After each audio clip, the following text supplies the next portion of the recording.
இந்த உலகமே நிற்கலாம், நடக்கலாம், உறங்கலாம் என்று இருந்த சமூகத்தை நினைக்கலாம், உழைக்கலாம், ஜெயிக்கலாம்னு சொன்ன ஒரே மனிதர் கலாம் மட்டும்தான். தொடர்வண்டிக்கு முன்பதிவு செய்தால் பணம் கூடுதலாக வரும் என்பதற்காக போகிற போக்கில் ஒரு டிக்கெட்டை எடுத்துக்கொண்டு தொடர்வண்டியில் இடம் கிடைக்காமல்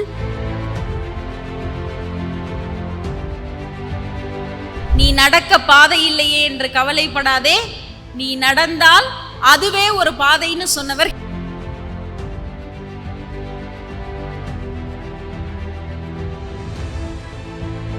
நான் இந்த இடத்துல 1000 பேர் ரொம்ப அழகா உட்கார்ந்து கவனிக்கிறீங்க, எந்த டிஸ்ட்ராக்ஷனும் இல்லாம கவனிக்கிறீங்க.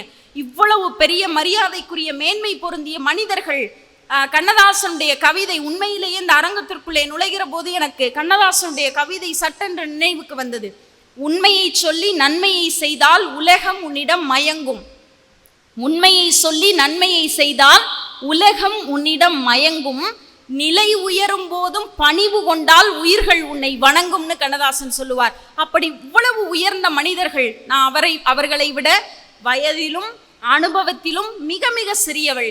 ஆனால் இந்த சிறியவளை வாசல் வரைக்கும் வந்து ஒரு 50 பேர் வரவேற்கிறார்கள் என்றால் அது அவர்கள் எனக்கு கொடுக்கிற மரியாதை அல்ல, என்னுடைய கல்விக்கும் என்னுடைய தமிழுக்கும் கொடுக்கிற மரியாதை. அந்த மரியாதை தான்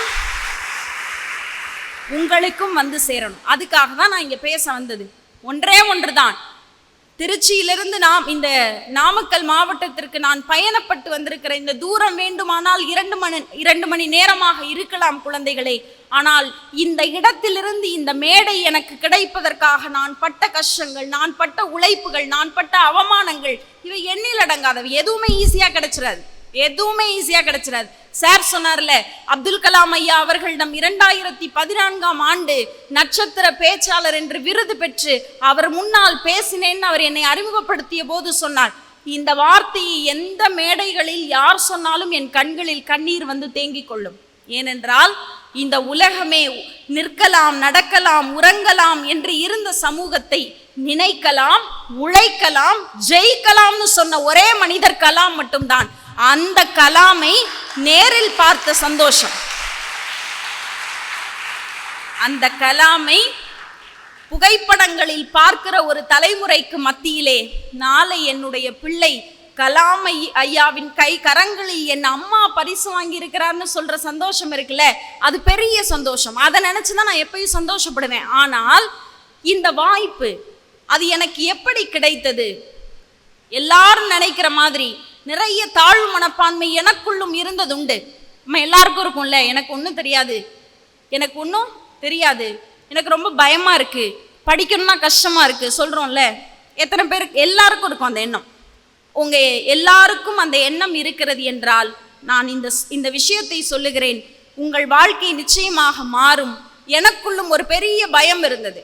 ஒன்றும் இல்லை, திருச்சியிலிருந்து மாவட்ட அளவிலான போட்டிகளிலே தேர்வு பெற்று சென்னைக்கு போகணும். ஆனால் சென்னைக்கு போகிறதற்கான வசதியோ வாய்ப்போ எனக்கு இல்லை. ஒரு சாதாரண குடும்ப பின்புலம். என்னுடைய தந்தை வேலையை விட்டுட்டு வர முடியாது, அங்கே வேலைக்கு லீவு கொடுக்க மாட்டாங்க. அம்மாவுக்கு வீட்டை விட்டா வீட்டை தாண்டி எதுவும் தெரியாது. அப்படிப்பட்ட சூழ்நிலை. எங்கள் குடும்பத்திலேயே முதல்ல படிக்கிற கல்விக்குன்னு போனது நான் தான். அப்படி ஒரு சூழ்நிலையில் திருச்சியிலிருந்து சென்னைக்கு போகணும். எப்போ? 2003. அப்போ எல்லாரும் என்ன தெரியுமா சொன்னாங்க? பேசாம ஸ்கூலுக்கு போனோமா, படிச்சோமா, வந்தோமான்னு இல்லாமல் எதுக்கு இதுல எல்லாம் கலந்துக்கிட்டு, எதுக்கு இந்த தேவையில்லாத வேலையெல்லாம் பார்க்குற அப்படின்னு நிறைய திட்டுக்கள்லாம் வாங்கியது உண்டு. ஆனாலும் கூட ஏதோ ஒரு நம்பிக்கை என்னை உந்தி கொண்டே இருந்தது. சரின்னு சொல்லி மாநில அளவிலான போட்டிக்கு போய் அங்கே பரிசும் வென்று விட்டேன். தொடர்வண்டியிலே போய் பரிசும் வென்று விட்டேன். இப்போ சமீபத்தில் நான் திருச்சியிலிருந்து சென்னைக்கு பயணப்பட்ட போது ரொம்ப நெகிழ்ச்சியான விஷயம் இது. நான் திருச்சியிலிருந்து சென்னைக்கு பயணப்பட்ட போது எனக்கு 2வது அந்த 2nd கிளாஸ் ட்ரெயினில் டிக்கெட் புக் பண்ணி ஒரு ஸ்கூலில் என்னை சீஃப் கெஸ்டாக இன்வைட் பண்ணி ரிசீவ் பண்ணுறதுக்காக புக் பண்ணியிருந்தாங்க. அந்த ட்ரெயினில் ஏறி நான் அடுத்த நாள் காலையில் போய் இறங்குகிற போது உங்கள் பள்ளி நிர்வாகத்தை போலவே தொடர்வண்டி நிலையத்திற்கே வந்து காரில் என்னை காத்திருந்து அழைத்து சென்றார்கள். இந்த 2003க்கும் 2024க்கும் இடையே கிட்டத்தட்ட ஒரு 20 வருட கால இடைவெளி குழந்தைகளா, இந்த 20 வருட கால இடைவெளியை நான் நினைத்து பார்க்கிறேன். அன்றைக்கு தொடர்வண்டிக்கு முன்பதிவு செய்தால் பணம் கூடுதலாக வரும் என்பதற்காக போகிற போக்கில் ஒரு டிக்கெட்டை எடுத்துக்கொண்டு தொடர்வண்டியில் இடம் கிடைக்காமல் இரவு முழுவதும் அப்படியே நின்று கொண்டு போய் போட்டிகளிலே பரிசு பெற்றுவிட்டு மறுபடியும் சென்னை ரயில் நிலையத்திலிருந்து திருச்சி வந்து சேர்வதற்குள் இன்றைக்கு சொகுசு காரிலே ஏசியோடு என்னை வரவேற்று என்னை அவ்வளவு பெருமிதமாக அழைத்து செல்வதும் எனக்கு நினைவிருக்கிறது என்றால், இந்த கால இடைவெளி இருக்கிறது அல்ல, சாதாரண இடத்திலிருந்து இந்த உயரத்திற்கு நான் பயணப்பட்டதற்கு எனக்கு அடிப்படை என்ன தெரியுமா? என்னுடைய கல்வி, நான் பட்ட கடின உழைப்பு. நான் என்னைக்குமே சோர்ந்து போனதே கிடையாது. எனக்கு தூக்கம் சில நேரங்களில் ரொம்ப தூக்கம் வரும். ஆனா எப்படியாவது அந்த இடத்தை பயணம் செஞ்சு எப்படியாவது அந்த போட்டியில ஜெயிச்சுட்டா ஒரு 15,000 ரூபாய் கிடைத்து விட்டால் அந்த வருட கல்லூரி கட்டணத்தை கட்டிவிட முடியுங்கிற வெறியோடு பயணித்தவள் நான். அப்படியெல்லாம் பயணப்பட்டு வந்து இன்றைக்கு உங்களை போல 1000 மாணவ செல்வங்களை இந்த சமூகத்திலே நான் சந்தித்து பேசிக் கொண்டிருக்கிறேன் என்றால், அதற்கு நாம் ஜெயிப்பதற்கு முதல் படி என்ன தெரியுமா? என்னால் முடியும் என்கிற தன்னம்பிக்கை. உங்களை இந்த உலகம் 1000 சொல்லும், உன்னாலாம் முடியாது, நீ ஏன் போறேன்னு 1000 சொல்லும். என் வாழ்க்கை மட்டுமல்ல, ஆப்ரஹாம் லிங்கன் எவ்வளவு பெரிய உயர்ந்த மனிதர். யார் ஆப்ரஹாம் லிங்கன்? யார் Abraham Lincoln? Ex president of America. Okay, அந்த ஆப்ரஹாம் லிங்கனுக்கு நிறைய அவமானங்கள், அதில் நான் நிறைய அவமானங்கள், அவர் பட்ட அவமானங்களை ஒவ்வொரு பள்ளிகளில் போகும்போதும் ஒரு சில விஷயங்களை சொன்னது உண்டு. அதுபோல ஒரு நாள் ஆப்ரஹாம் லிங்கன் அந்த உயர் அதிகாரியாக ஒரு தாழ்த்தப்பட்ட இடத்திலிருந்து ஒரு செருப்பு தைக்கிற அப்பாவினுடைய பிள்ளையாக இருந்து உயர்ந்த ஆப்ரஹாம் லிங்கனினுடைய உயர்வை அங்கு இருக்கிறவர்களால் பொறுத்து கொள்ளவே முடியவில்லை. அப்ப அங்க இருந்தவர்கள் எல்லாம் நிறைய எள்ளி நகையாடுகிறார்கள். அங்க ஸ்டீஃபன் கில்ஸ் அப்படிங்கிறவர், அவர் என்ன பண்றாரு? ஆப்ரஹாம் லிங்கனை அவமதிக்கிற நோக்கோடு சொல்கிறார், இன்னைக்கு அவர் உயர்ந்த இடத்துக்கு வந்துட்டார், ஆனா ஒரு காலத்துல அவர் ஒரு பலசரக்கு கடையில வேலை பார்த்தார். அந்த பலசரக்கு கடையில அவர் வேலை பார்க்கிற போது அங்கு நிறைய மதுபானங்களை எல்லாம் சர்வராக அவர் எடுத்து கொடுப்பதை நான் பார்த்திருக்கிறேன். ஒரு உயர் இடத்துக்கு வந்துட்டாரு, ஒரு உயர்ந்த தலைவராக இடம் பெற்றிருக்கிறார். அவரை ஒரு 10 பேர் முன்னாடி அவர் ஒரு பலசரக்கு கடையில் வேலை பார்த்தாரு. அப்போ நான் பார்த்துருக்கேன் அவரை எனக்கு நல்லா ஞாபகம் இருக்கு. அவரை நிறைய பேருக்கு அந்த புகையையும் மதுபானத்தையும் ரொம்ப நேர்த்தியாக சர்வ் செய்வார். அதை நான் பார்த்துருக்கேன்னு சொன்னால் ஆப்ரஹாம் லிங்கனுக்கு எப்படி இருக்கும்? இப்போ நமக்கு எப்படி இருக்கும்? நம்ம என்ன பண்ணுவோம்? எந்திரிச்சு போய் 4 அடி விட்டுருவோம்ல, யாரடா சொன்னேன், என்னைவா சொன்னேன்னு. ஆனால் ஆப்ரஹாம் லிங்கன் இப்படி பதில் சொன்னார், குழந்தைகளே, உங்கள் வாழ்க்கையிலும் உங்களை யாராவது எப்போதாவது உன்னால முடியாதுன்னு சொல்லி ஏதாவது அவமானப்படுத்தினார்கள் என்றால் அவர்களே நாணி போகிற அளவிற்கு ஒரு பதில் சொல்லணும். அந்த பதிலை தான் ஆப்ரஹாம் லிங்கன் சொன்னார். ஆமாம் சார், மிஸ்டர் ஸ்டீஃபன் கில்ஸ், நான் பலசரக்கு கடையில் வேலை பார்த்தபோது மதுபானங்களை நான் சர்வராக இருந்து எடுத்து கொடுத்த போது நீங்கள் அங்கு வந்திருக்கிறீர்கள். உங்களை எனக்கு நினைவிருக்கிறது, எனக்கு எல்லா நினைவும் நன்றாக இருக்கிறது. ஆனால் என்ன வியப்பு தெரியுமா? அந்த மதுபானங்களை எடுத்து கொடுத்த அந்த பலசரக்கு கடையிலிருந்து இன்றைக்கு கொஞ்சம் கொஞ்சமாக உயர்ந்து நான் இந்த இடத்திற்கு வந்து விட்டேன். ஆனால் நீங்கள் இவ்வளவு உயர்ந்த போதும் கூட இன்னும் அந்த பலசரக்கு கடைக்கு போய் மதுபானம் வாங்குவதை விடுவதே இல்லையே. நான் இந்த இடத்திற்கு வந்து விட்டேன், நீங்கள் தான் அந்த இடத்திலிருந்து இன்னும் வராமல் இருக்கிறீர்கள்னு பதில் சொன்னார். அப்போ நம்மை யார் அவமானப்படுத்தினாலும் சரி, அவர்கள் நான் என் பிள்ளைகளுக்கு இப்படி சொல்வதுண்டு, உங்க வாழ்க்கையில யாராவது உங்களை அவமானப்படுத்துறாங்கன்னு வச்சுக்கோங்களேன், இந்த டெக்னிக் தான்.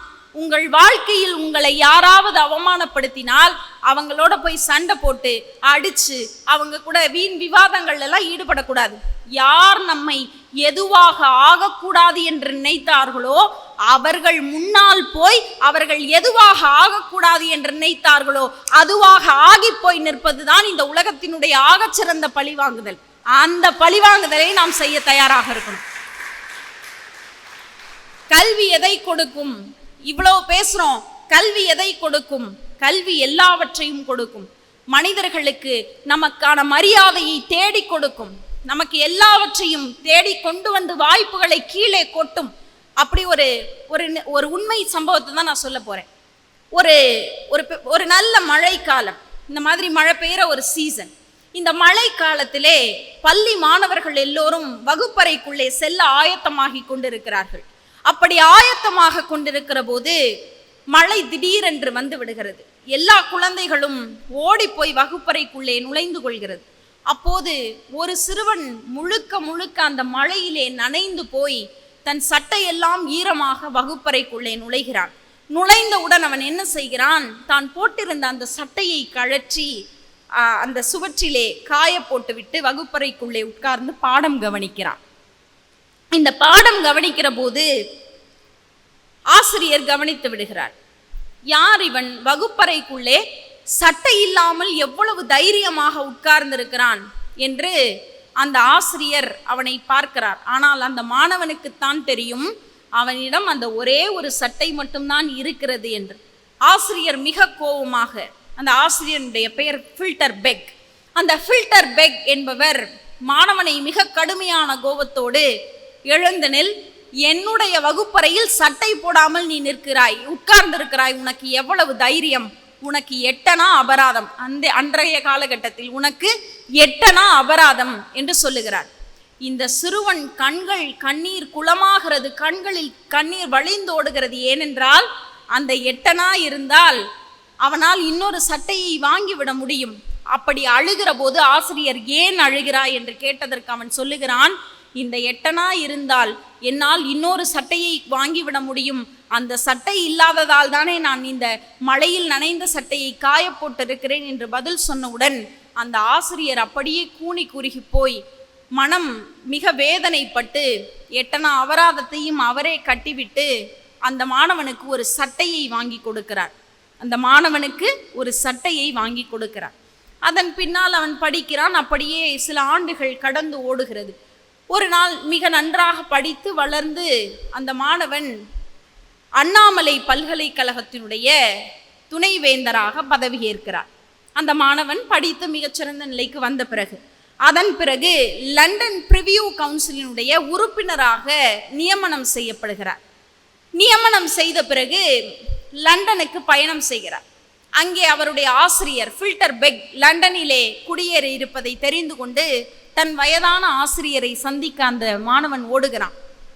அந்த துணைவேந்தராக உறுப்பினராக இருக்கிற அந்த ஆசிரியனுடைய மாணவன் லண்டனிலே போய் அவரை சந்திக்க போகிறார். போனவுடன் அந்த ஆசிரியருக்கு சரியாக அடையாளம் தெரியாத போது, நீங்கள் தான், உங்களுக்கு ஞாபகம் இருக்கிறதா, எனக்கு சட்டை போடாமல் அபராதம் கட்ட சொல்லி நீங்கள் கட்டினீர்களே, அந்த மாணவன் இன்றைக்கு நான் லண்டனினுடைய பிரிவியூ கவுன்சிலினுடைய உறுப்பினராக இருக்கிறேன்னு சொன்ன உடனே அந்த ஆசிரியருக்கு ஒரு பெரிய மகிழ்ச்சி, கண்களிலே ஆனந்த கண்ணீர் வழிகிறது. அவர் என்ன செய்கிறார், தன்னுடைய மாணவன் லண்டனில் இப்படி ஒரு மிகப்பெரிய பொறுப்பிலே இருப்பதை உணர்ந்து ஒரு விருந்துக்கு ஏற்பாடு செய்கிறார். அந்த விருந்திற்கு எல்லோரும் வருகிறார்கள். அப்போது அந்த ஆசிரியர் அந்த உறுப்பினராக இருக்கிற தன்னுடைய மாணவனை அழைத்து, இவன் என்னுடைய மாணவன் என்று அறிமுகம் செய்து வைக்கிறார். அவர் பேசி முடித்த பிறகு இந்த மாணவன் போய் ஒளிவாங்கி பார்த்து பேசுகிறார், நான் அவருடைய மாணவன், இன்றைக்கு இந்த இடத்தில் நான் உயர்ந்து நிற்பதற்கு காரணம் அவர்தான். ஏனென்றால் நான் கல்வியில் ஒரு காலத்தில் பள்ளிக்கூடத்திலே வகுப்பறையிலே சட்டை இல்லாமல் இருந்தபோது எனக்கு சட்டையையும் கொடுத்து என்னுடைய கல்வி செலவையும் பார்த்து கொண்ட ஆசிரியர், அவரால் நான் உயர்ந்து நிற்கிறேன்னு சொல்லிட்டு தன் பையில் இருந்த ஒரு பொருளை எடுத்து அப்படி கூட்டத்திற்கு காண்பிக்கிறார்.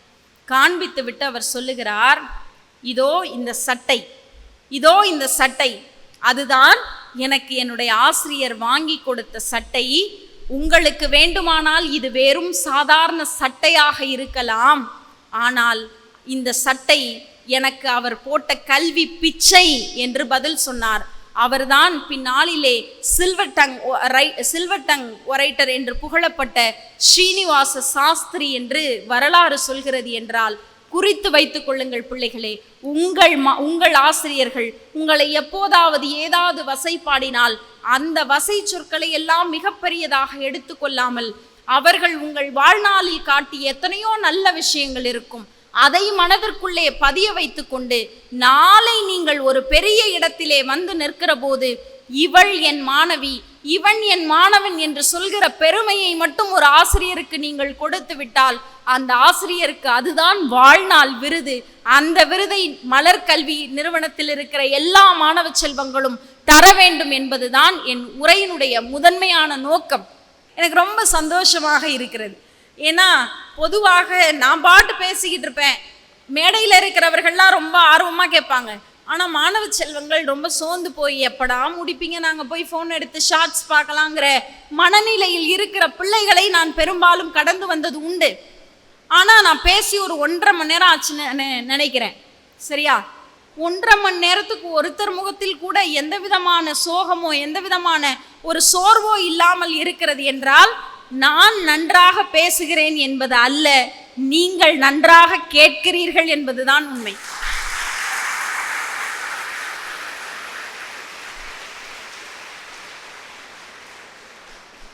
சரி, இப்ப எல்லாம் நான் சொன்ன ஒவ்வொன்றா ஞாபகம் வச்சாச்சு. யாருக்கெல்லாம் காலையில எந்திரிச்சு படிக்கிறது கஷ்டமா இருக்கு? சரி, யாருக்கெல்லாம் நைட்டு தூங்குறதுக்கு கஷ்டமா இருக்கு?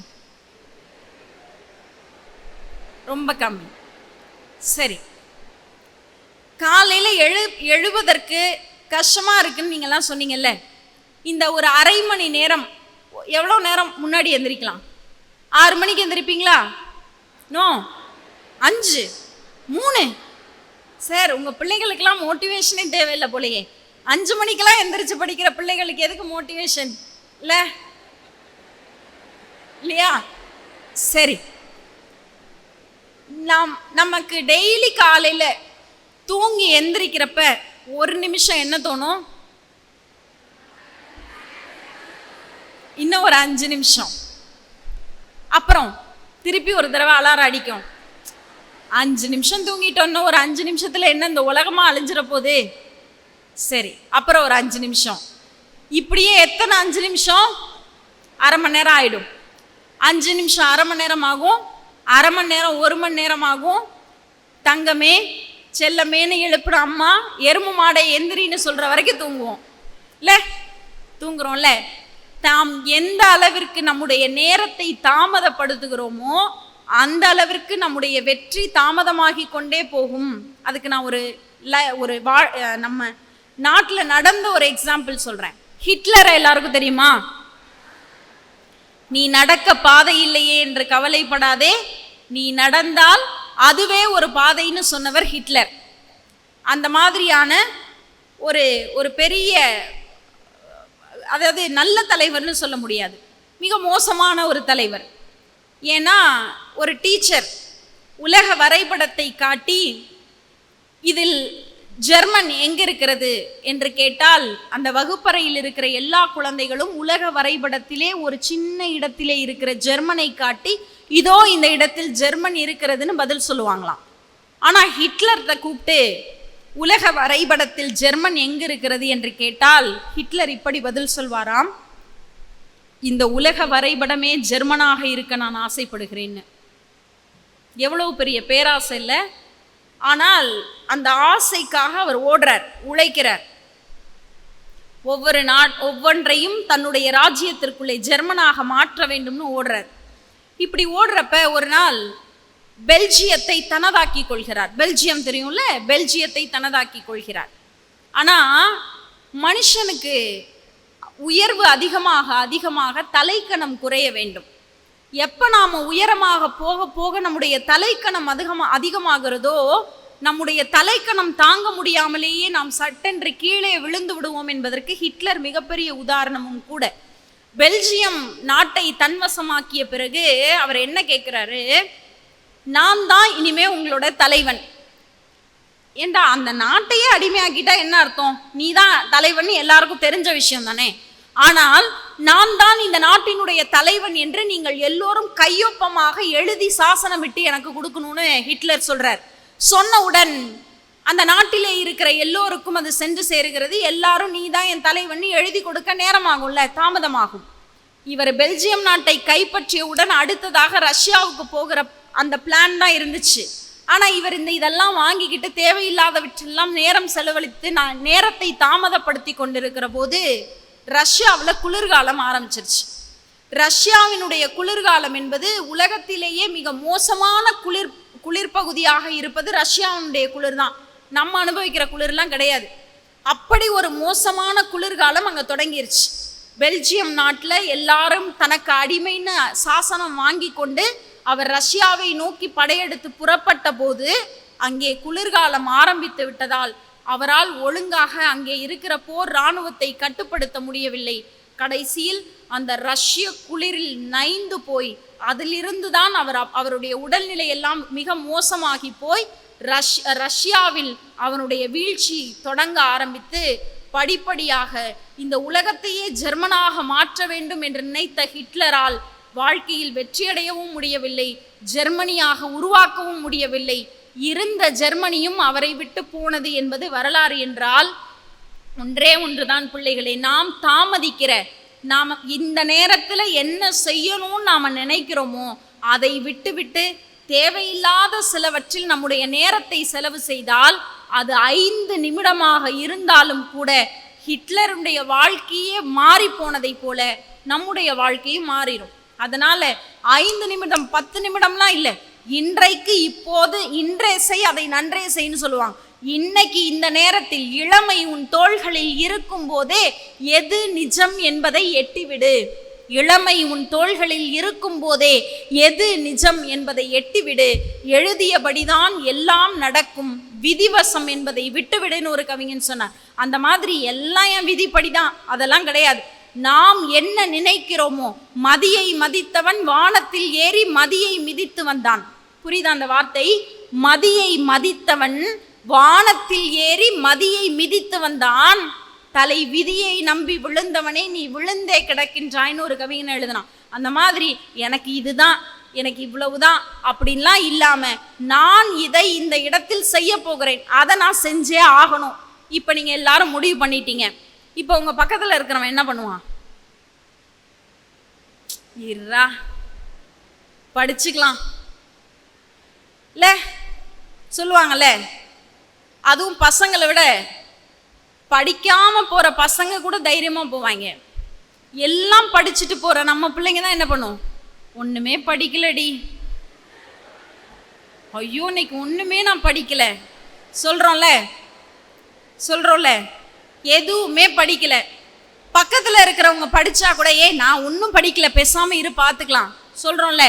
ஒன்னே ஒண்ணுதான் பிள்ளைகளா, உங்களுக்கு பக்கத்துல நல்லா நம்ம சேர்ந்து படிப்போம், நம்ம மிகச்சிறப்பானதாக ஒரு நல்ல மார்க் எடுப்போம், சூப்பரா வருவோம் அப்படின்னு சொல்றதை விட உட்ரி நானும் படிக்கல பார்த்துக்கலாம் அப்படி சொல்றவங்க தானே அதிகம். அப்படி இந்த உலகத்துல உங்களை பார்த்து யாராவது ஏதாவது ஒன்று இப்படி சொல்லிக்கிட்டே தான் இருப்பாங்க. அவங்களுக்கெல்லாம் பதில் சொல்லிட்டு நேரத்தை வீணாக்கணும்னு வச்சுக்கோங்களேன், நம்ம வாழ்க்கை ரொம்ப தான் போயிடும். நான் வைரமுத்து அவர்கள் கைகளால் விருது வாங்கிய போது அந்த பேச்சு போட்டியில் நான் ஒரு கவிதையை சொன்னேன். எனக்கு ரொம்ப பிடித்த கவிதை அது. என்னுடைய அந்த கவிதை அப்படியே நம்முடைய எல்லார் வாழ்க்கையோடும் ஒத்து போகிற ஒரு கவிதை. அந்த கவிதையை நான் உங்களுக்காக சொல்றேன், ஒரு நிமிஷம் கவனிங்க. உன்னை பார்த்து உலகம் குறைக்கும், உன்னை பார்த்து உலகம் குறைக்கும், மிரட்டும் தம்பி மிரண்டு விடாதே. மிரட்டும், உன்னை நிறைய மிரட்டும், மிரண்டு விடாதே. இரட்டை பேச்சு பேசும் உலகம், மிரட்டும் தம்பி மிரண்டு விடாதே. ஒவ்வொரு வாயிலும் ஒற்றை நாக்கு, ஒவ்வொரு வாயிலும் ஒற்றை நாக்கு, உலகத்தின் வாயில் இரட்டை நாக்கு. இன்னிசை தமிழை எளிமை செய்தேன், இன்னிசை தமிழை எளிமை செய்தேன், இலக்கியம் இல்லை இது லேகியம் என்றது. திரைப்பாட்டுக்குள்ளே செழுந்தமிழ் செய்தேன், பரிமேல் அழகரை வரச்சொல் என்றது. குறுந்தொகை கம்பன் கொட்டி முழக்கினேன், குண்டு சட்டிக்குள் குதிரை என்றது. எலியட் நெருடா எல்லாம் பேசினேன், திறமை எல்லாம் திருடியது என்றது. எளிய தோற்றமே இயல்பென்று இருந்தேன், எளிய தோற்றமே இயல்பென்று இருந்தேன், வடுகப்பட்டி வழியுது என்றது. அழகாய் நானும் ஆடைகள் செய்து கொண்டேன், கழுதைக்கு எதற்கு கண்மை என்றது. மேடையிலே கால் மேல் காலிட்டு அமர்ந்தேன், படித்த திமிர்தான் பணிவில்லை என்றது. மேடையில் கால் மேல் காலிட்டு அமர்ந்தேன், படித்த திமிர்தான் பணிவில்லை என்றது. மூத்தவர் வந்ததும் முதலில் எழுந்தேன், கவிஞன் நல்ல காக்கா என்றது.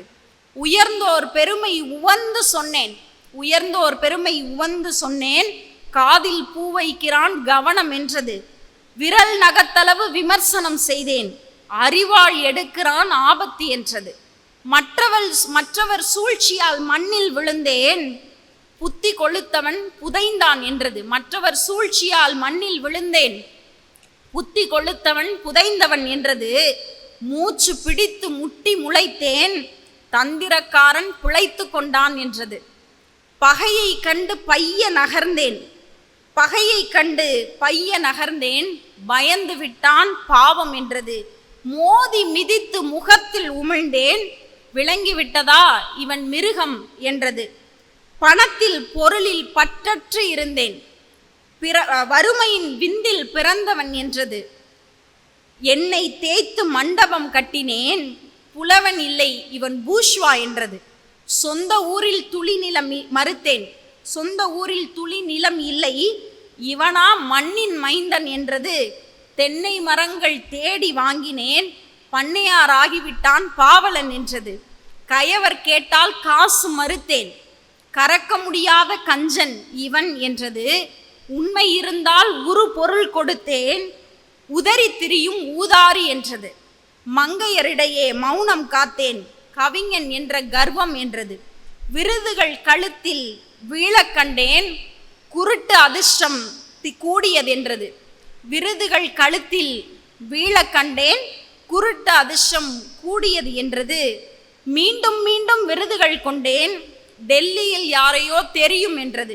திசைகள் தோறும் தேதி கொடுத்தேன், ஐயோ புகழுக்கு அழைகிறான் என்றது. நேரக்குறைவு என்று நிறுத்தி கொண்டேன், கணக்கு பார்க்கிறான் கவிஞன் என்றது. அப்படி இருந்தால் அதுவும் தப்பு, இப்படி இருந்தால் இதுவும் தப்பு. எல்லார் வாழ்க்கையிலையும் சொல்றோம்ல, நீ இப்படி இருந்தாலும் தப்பு அப்படி இருந்தாலும் தப்பு. ஆனால் அதற்கு அவர் ஒரு அழகான, நமக்கு ஒரு நல்ல முடிவையும் அவர் சொல்லியிருப்பார். அப்படி இருந்தால் அதுவும் தப்பு, இப்படி இருந்தால் இதுவும் தப்பு. கத்தும் நாய்க்கு காரணம் வேண்டாம், தன் நிழல் பார்த்து தானே குறைக்கும். அப்ப நம்மளை பார்த்து குறை சொல்றவங்களெல்லாம் என்ன நினைச்சுக்கலாம்?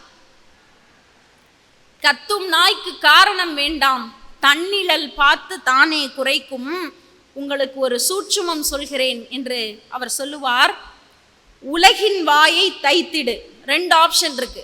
உலகின் வாயை தைத்திடு, உந்தன் செவிகளை இல்லையேல் மூடிடு. உலகின் வாயை தைத்திடு, இல்லையேல் உந்தன் செவிகளை மூடிடு. ஆனால் உலகின் வாயை தைப்பது கடினம், உலகின் வாயை தைப்பது கடினம். ஆனால் உங்கள் 2 கைகளால் உங்கள் காதுகளை மூடிக்கொள்வது சுலபம். அப்படி உங்கள் காதுகளை மூடிக்கொண்டு உங்கள் மேல் இருக்கிற எந்த விமர்சனங்களுக்கும் பதில் சொல்லாமல், உங்களை யாரெல்லாம் எதுவாக கூடாது என்று ஏதோ ஒன்று பேசிக்கொண்டே இருக்கிறார்களோ அதையெல்லாம் காதிலே வாங்கி கொள்ளாமல், உங்களை பெற்றவர்கள், உங்களுடைய ஆசிரியர்கள், உங்களுக்கு நல்லது சொல்பவர்களுடைய வார்த்தைகளை மட்டும் கேட்டுக்கொண்டால் இந்த உலகம் உங்களை உயரத்தில் வைக்கும். நிறைவாக நான் 2 விஷயங்களை சொல்லி முடிக்கிறேன். நான் எல்லாம் சொல்லிட்டேன்னு நினைக்கிறேன்.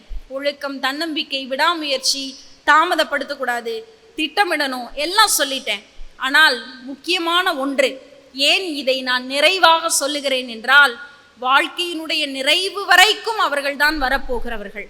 ஒரு மரம் இருந்துச்சான், இந்த மரத்தை போய், சின்ன மரமாக இருந்து வளர்றப்போ இந்த மரத்தை போய் ஒரு பையன் ஆசையாக அதை கட்டிப்பிடிச்சு அந்த மரத்தோட விளையாடுவானான். அப்படி விளையாடுற போது அந்த மரம் வளர்ந்து வளர்ந்து அது சின்ன கனிகளை எல்லாம் கொடுக்கிற போது அதை சாப்பிட்டுட்டு அந்த மரத்தோடய விளையாண்டு கொண்டு இருக்கிறான். இவனுக்கு கொஞ்சம் வயது ஆகி விடுகிறது. இந்த மரத்தை விட்டு விளையாடெல்லாம் வரல, அந்த விளையாட்டு பருவம் முடிந்து விட்டது. விளையாடெல்லாம் வராமல் அவனுடைய வேலையை பார்க்க போன போது இந்த மரத்துக்கு ரொம்ப சோகமாயிடுச்சு. அப்போ ஒரு நாள் இவன் போகிற போது இந்த மரம் கூப்பிட்டு கேட்கிறது, நீ என் கூட தானே விளையாண்ட, இப்பெல்லாம் என் கூட வரவே மாட்டியே அப்படின்னு கேட்ட உடனே, இல்லை நான் நிறைய பணம் சம்பாதிக்கணும், உன் கூட விளையாடிக்கிட்டு இருந்தா நான் எப்படி சம்பாதிக்கிறது அப்படின்னு கேட்குறான். உனக்கு பணம் தானே வேணும், நான் தரேன், நீ என் கூட இருக்கியா? சரி, நீ எப்படி எனக்கு பணம் கொடுப்ப?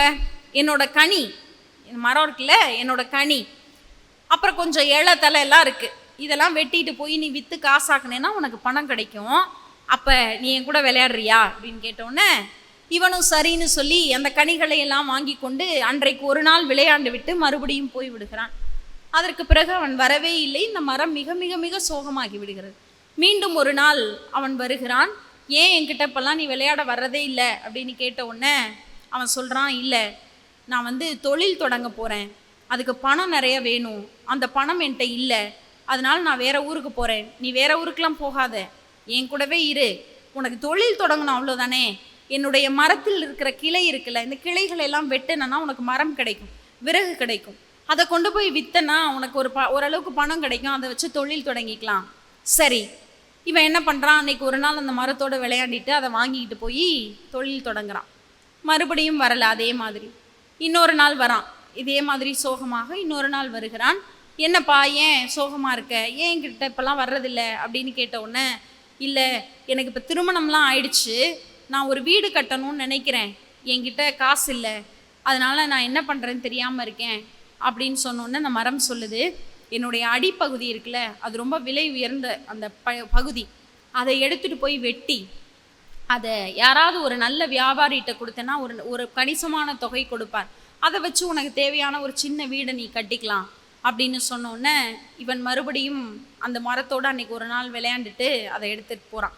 அப்போ அவனை கூப்பிட்டு அந்த மரம் சொல்லுது, இனிமே என்கிட்ட கேட்குறது உன்கிட்ட கொடுக்கறதுக்கு என்கிட்ட எதுவுமே இல்லை, அதனால் மறுபடியும் திரும்பி வருகிற போது என்னிடம் எதையும் கேட்டு விடாதேன்னு அந்த மரம் சொல்லுது. சரின்னு சொல்லி காலங்கள் அப்படியே உருண்டோடுகிறது. இந்த மரம் அப்படியே பட்டு போய் காய்ந்த நிலையில் இருக்கிறது, வேர் மட்டும் பிடித்து கொண்டு. ஒரு நாள் அவன் அழுது கொண்டு வருகிறான். அப்போது ஏன் அழுகிறாய் என்று அந்த மரம் மறுபடியும் கேட்கிறது.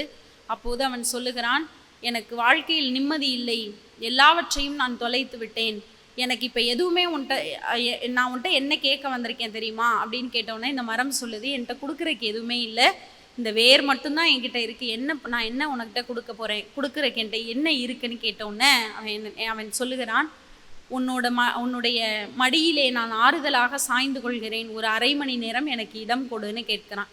அப்போ இந்த மரம் சொல்லுது, இந்த வேரை விட அமைதியான இடம் இந்த உலகத்தில் வேறு எதுவும் இல்லை, நீ என்னுடைய வேரில் தலை வைத்து படுத்துக்கொள்னு இந்த மரம் ஆதரவாக காண்பிக்கிறது. அவன் கண்ணீர் விட்டு கதறுகிறான், அப்படியே அந்த மரத்திலே சாய்ந்து கொள்கிறான். இது ஒரு மரத்திற்கும் மனிதனுக்குமான கதை அல்ல, இது ஒரு பெற்றோருக்கும் ஒரு வளர்ந்த மகனுக்குமான ஒரு கதையாக நினைத்து பாருங்கள். நாம் அனைவரும் என்ன செய்கிறோம், வளர்கிற காலங்களில் அவர்கள் கொடுக்கிற கனிகளைப் போல அவர்களுடைய உழைப்பை எல்லாம் வாங்கி கொள்கிறோம், நல்லா படிக்கிறோம். இப்போ எல்லாரும் படிக்கிறோம்ல, அம்மா அப்பா பணம் கட்டி எல்லாம் படிக்கிறோம். சரி, அடுத்ததாக வேலைக்கு போகிறோம், அப்போதும் அவர்கள் கொடுக்கிற பணத்தை வைத்து ஆடம்பரமாக இருக்கிறோம். ஓரளவுக்கு சம்பாதிச்சதுக்கு பிறகு வேறு ஊருக்கு போயிடுறோம். ஒரு நாள் எப்படி அவங்க அந்த மரத்துக்கிட்ட அவன் விளையாடிட்டு போனானோ அதே மாதிரி வெளிநாட்டிற்கு போன பிறகு ஒரே ஒரு நாள் அம்மாவையும் அப்பாவையும் பார்த்து விட்டு மறுபடியும் ஓடி போய் விடுகிறோம். அப்படியே காலங்கள் போகிறது. கடைசியில் திரும்பி பார்த்தால் இந்த வாழ்க்கையிலே தாய் தந்தை தான் கடைசி வரைக்கும் ஆதரவாக இருப்பார்கள். வாழ்நாள் முழுக்க எல்லாவற்றையும் கொடுத்த மரத்தை போல இருக்கிற பெற்றோர்களுக்கு நாம் எதை கொடுக்க போகிறோம், இன்னைக்கு நிறைய முதியோர் இல்லங்கள் வந்துவிட்டது. ஏன்?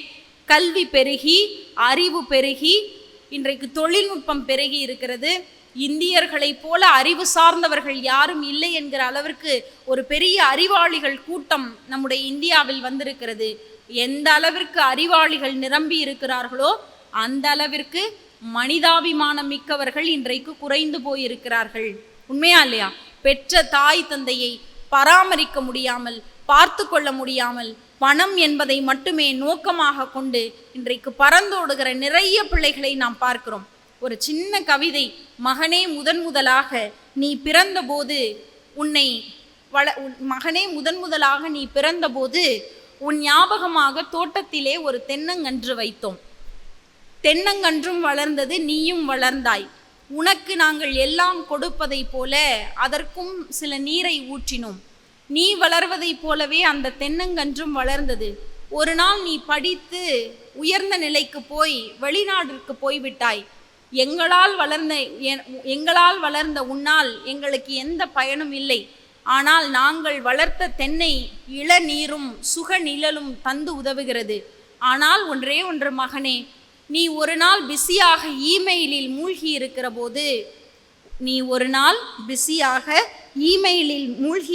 போது எங்களை ஈமொய்த்த செய்தி உன்னிடம் வந்து சேரும். அப்போதும் நீ கவலைப்படாதே மகனே, ஏனென்றால் நாங்கள் வளர்த்த தென்னை மரம் இருக்கிறது அல்லவா, அது எங்களுடைய கடைசி மஞ்சமாக எங்கள் கடைசி வரைக்கும் வரும் என்று ஒரு தாயும் தந்தையும் ஒரு கடினமான சூழ்நிலையில் இன்றைக்கு ஒரு மகனை பார்த்து கடிதம் எழுதுகிற சூழ்நிலைக்கு நம்முடைய தேசத்திலே நிறைய பிரச்சனைகள், மனிதாபிமானம் இல்லாமல் தாய் தந்தையரை கவனிக்காமல் நிராகதியாக விட்டுவிட்டு செல்வதை பார்க்கிறோம். ஆனால் நீங்கள் எல்லாம் வளர்ந்த பிறகு, உங்களுக்கு கிடைத்திருக்கிற கல்வியை வைத்து உயர்ந்த நிலைக்கு போன பிறகு, என்றைக்கும் முதியோர் இல்லங்களுக்கு உணவு கொடுங்கள், உடை கொடுங்கள். ஆனால் ஒருபோதும் உங்களுடைய பெற்றோர்களை மட்டும் கொடுத்து விடாதீர்கள். நான் மறுபடியும் சொல்கிறேன், முதியோர் இல்லங்களுக்கு உணவு கொடுங்கள், உயிர் கொடுங்கள். ஆனால் உணவு கொடுங்கள், உடை கொடுங்கள். ஆனால் ஒருபோதும் உங்களுடைய பெற்றோரை மட்டும் முதியோர் இல்லங்களுக்கு கொடுத்து விடாதீர்கள். ஏனென்றால் அவர்கள்தான் உங்கள் வாழ்வினுடைய கடைசி வரைக்கும் வருபவர்கள். அதனால் ஈன்ற பொழுதினும் பெரிதுவக்கும் தன்மகன் சான்றோன் என கேட்ட தாய் என்று உங்கள் தாயும் தந்தையும் உங்கள் பெயரை இந்த உலகம் ஒரு நாள் உச்சியில் ஏற்றி கொண்டாடுகிற போது, இவன் என் மகன், இவள் என் மகள் என்று சொல்கிற ஒரே ஒரு செய்தியை மட்டும் நீங்கள் அவர்களுக்கு சொல்லிவிட்டால், நீங்கள்தான் உங்கள் பெற்றோர்களுக்கு அதுதான் உங்கள் பெற்றோர்களுக்கு நீங்கள் செய்கிற மிகப்பெரிய நன்றி கடன். அந்த நன்றி கடனை மலர் கல்வி நிறுவனத்தில் இருக்கிற ஒவ்வொரு பிள்ளைகளும் செய்ய வேண்டும். உள்ளே உயிர் வளர்த்து உதரத்தால் பால் கொடுத்து சுகமெல்லாம் தொல்லை தனக்கென்றும் சுகமெல்லாம் நமக்கென்றும் சொல்லாமல் சொல்லுகின்ற தேவதையின் கோயில் அது. தினம் பசித்த முகம் கண்டு வாடிய முகம் கண்டு பழம் தந்து கொடுக்கின்ற தெய்வம் அது. தினம் துடிக்கும் உயிர் கண்டு தோளில் இடம் தந்து அணைக்கின்ற தெய்வம் அது. அதுதான் நேர்மை, அதுதான் வாய்மை, அதுதான் தூய்மை. அதன் பெயர்தான் தாய்மைன்னு கண்ணதாசன் சொல்லுவார். அப்படி தாய்மை என்கிற உறவும் அந்த தந்தை என்கிற உறவும் எப்போதும் உங்களை சுற்றியே இருக்கும். நீங்கள் இந்த உலகத்திலேயே உங்கள் உயர்வை பார்த்து சந்தோஷப்படுகிற, உங்கள் உயர்வை பார்த்து பொறாமைப்படாமல் உங்களை தோளில் மாறிலும் தூக்கி கொண்டாடுகிற உறவு என்றால் அது உங்களுடைய பெற்றோர்கள் மட்டும்தான். அந்த பெற்றோர்களுக்கு ஒரு நாள் என் பிள்ளை மிகப்பெரியவனாக வருவான் என்கிற அவர்களுடைய கனவுகளை மட்டும் சிதைத்து விடாதீர்கள் பிள்ளைகளே. நிறைவா நான் இப்படி சொல்லி முடிக்கிறேன். தீபாவளிக்கு எல்லாரும் ட்ரெஸ் எடுத்திருப்பீங்கல்ல, எல்லாருக்கும் ட்ரெஸ் எடுத்து கொடுக்குறப்ப அம்மா அப்பாவும் என்ன சொல்லியிருப்பாங்க? உனக்கு என்ன பிடிச்சிருக்கோ அதை எடு சொல்லுவாங்கல்ல. உனக்கு என்ன பிடிச்சிருக்கோ அதை எடு. அப்படி தீபாவளிக்கு ஒவ்வொரு முறை, இந்த தீபாவளியில் எத்தனை தீபாவளி வந்தாலும் கூட, எவ்வளவு பணம் செலவழித்தாலும் கூட, உனக்கு என்ன பிடிக்குதோ அதை பார்த்து எடுத்து கொடுக்குறாங்கல்ல பெற்றோர்கள். ஒரே ஒரு வருஷம் போட்டு கிழிஞ்சு போகுது, அடுத்த வருஷம் தீபாவளி வந்தால் வேற ஒரு ட்ரெஸ் எடுத்துடுறோம். ஒரே ஒரு வருஷம் கிழிஞ்சு போகிற ட்ரெஸ்ஸிலேயே என் பிள்ளைக்கு இதுதான் பெஸ்ட்டுன்னு செலக்ட் பண்ணி கொடுக்குற உங்கள் அம்மா அப்பா உங்கள் வாழ்க்கையில் இதுதான் பெஸ்ட் அப்படின்னு செலக்ட் பண்ணி தான் இந்த பள்ளியை உங்களுக்கு தேர்ந்தெடுத்திருக்கிறார்கள். நாளை இதுதான் பெஸ்ட் அப்படின்னு செலக்ட் பண்ணுறதுக்கு வாழ்க்கையையும் உங்கள் பெற்றோர்கள் உங்களுக்கு சிறப்பானதாகத்தான் தேர்ந்தெடுத்து கொடுப்பார்கள். அந்த நம்பிக்கையை உங்கள் பெற்றோர்களின் மீது வைத்து, ஆசிரியர்களை மதித்து, இந்த சமூகத்திற்கு மிக நல்லவர்களாக, நல்ல மனிதர்களாக, நல்ல உழைப்பாளிகளாக, நல்ல திறமையானவர்களாக இருந்து இந்த ஊரும் இந்த நாடும் உங்களை போற்ற வேண்டும். மாபெரும் சபைதனில் நீ நடந்தால் உனக்கு மாலைகள் விழ வேண்டும் என்கிற அந்த வார்த்தையை உங்களுக்கானதாக்கி கொள்ளுங்கள். ஆலய உலகம் உங்களுக்காக சிவப்பு கம்பளம் விரித்து காத்திருக்கிறது. உங்களுக்கான வாய்ப்புகள் கொட்டி கிடக்கிறது. அத்தனை வாய்ப்புகளையும் பயன்படுத்தி கொண்டு இனிமேல் உங்கள் கனவுகள் மட்டும்தான் உங்களுடைய லட்சியங்களாக இருக்க வேண்டும். அந்த கனவுகளை மிக கச்சிதமாக பிடித்து கொண்டு ஓடுங்கள் பிள்ளைகளே. 10, 11, 12ஆம் வகுப்புகளில் மதிப்பெண்களை மிக அதிகமாக குவியுங்கள். அதே போல நல்ல மனங்களையும் சேர்த்து வளர்த்து கொள்ளுங்கள். மதிப்பெண்ணும் நல்ல மனமும் இருந்தால் நாளைய வாழ்க்கை உங்களை மாலை போட்டு வரவேற்க தயாராய் காத்திருக்கிறது. வாருங்கள், ஒரு நல்ல எதிர்காலத்திற்கு தயாராகவும். காத்திருக்கும் வரை உங்கள் பெயர் காற்றென்றே இருக்கட்டும். இவ்வளவு நாள் நீங்கள் காத்திருந்தீர்கள். காத்திருக்கும் வரை உங்கள் பெயர் காற்றென்றே இருக்கட்டும். புறப்பட்டு விட்டீர்கள், இனிமேல் நீங்கள் புயல் என்று இந்த உலகத்திற்கு புரிய வையுங்கள். வாய்ப்புக்கு நன்றி, வணக்கம்.